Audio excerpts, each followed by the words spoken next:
আবারও কিন্তু একটা দুর্দান্ত রেকর্ডের সাক্ষী থাকলো কিন্তু তুফান মুভির ফেসে যায় গানটা। Hello guys, I am Riya, welcome back to my channel. তো গতকাল কিন্তু ঠিক সকাল 11টায় কিন্তু ভারতের টাইম অনুযায়ী সকাল 11টায় কিন্তু চলে এসেছিলো ফেসে যায় গান, যেটা তুফানের 3 নম্বর গান রিলিজ দেওয়া হয় এবং যেটাতে আমরা কিন্তু ফার্স্ট টাইম সাকিব ভাইয়ের সঙ্গে নাবিলাজিকে দেখতে পেয়েছি। কারণ এর আগের দুটো গানে কিন্তু আমরা মিমি চক্রবর্তীকেই দেখতে পেয়েছি, লাগি উড়াধুরা এবং বিট্টু কুকি। এই প্রথম একটা রোম্যান্টিক গানে যেখানে আমরা সাকিব ভাইয়ের সঙ্গে নাবিলাজিকে দেখতে পেয়েছি এবং গানটা সিরিয়াসলি মন থেকে দুর্দান্ত একটা গান হয়েছে। মানে এক কথায় রোম্যান্টিক গান যেরকম একটা হওয়া উচিত, শান্ত স্নিগ্ধ, সেই রকমই কিন্তু একটা দুর্দান্ত গান হয়েছে। কিন্তু ইউটিউবে এসবিএফ এবং চরকিতে যে পরিমাণে এত তাড়াতাড়ি ভিউজ কালেক্ট করেছে না, সেটা জাস্ট ধারণার বাইরে। তোমাদেরকে বলি, এসবিএফে কিন্তু ভিউজ অলরেডি হয়ে গেছে 2.2 মিলিয়ন, বুঝতে পারছো? 2.2 মিলিয়ন এবং 87,000 লাইকস পড়ে গেছে।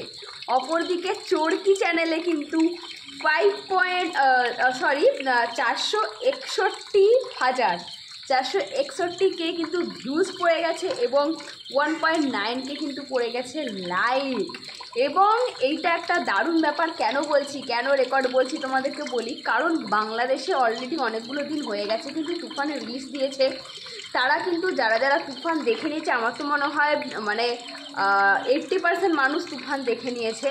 তারা কিন্তু গানটা শুনে নিয়েছে, তারা কিন্তু গানটা দেখে নিয়েছে। একটা প্রথম গান আসলে যে মানুষের মধ্যে এক্সাইটমেন্টটা থাকে, মানুষজন অধীর আগ্রহে বসে থাকে গানটা শোনার জন্য বা গানটা দেখার জন্য, সেই ব্যাপারটা কিন্তু থাকে না যখন সিনেমাটা দেখে নেই। সিনেমা যখন গানটা দেখে নেই, নতুনভাবে গানটা আপলোড দেওয়ার পর সেই এক্সাইটমেন্টটা কিন্তু থাকে না, এক্সাইটমেন্ট লেভেলটা অনেকটাই কমে যায়।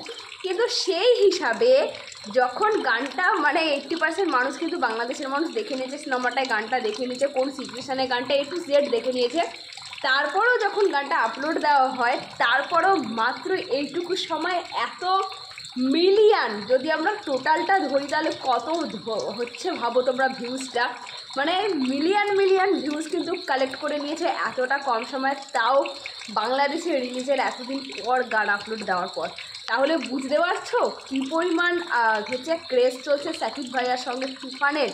এবং আমরা তো আর কিছুদিন অপেক্ষা করতে হবে, আজকে 2 তারিখ হয়ে গেল, 3, 4, 5, তারপরে আমরাও কিন্তু তোমাদের মতো ভালোবাসার সিনেমা তুফান কিন্তু দেখে নেব এবং গানটাও জানতে পেরে যাবো যে কোন সিচুয়েশানে গানটা তৈরি করা হয়েছে। এবং গানটা সিরিয়াসলি মারাত্মক সুন্দর হয়েছে, ফেসে যাই। সত্যিই কিন্তু গানটা কিন্তু আমরা সত্যিই শিখে গেলাম। তো ভিডিওটা এখানেই শেষ করছি। সবাই ভালো থেকে সুস্থ থেকো, তারা।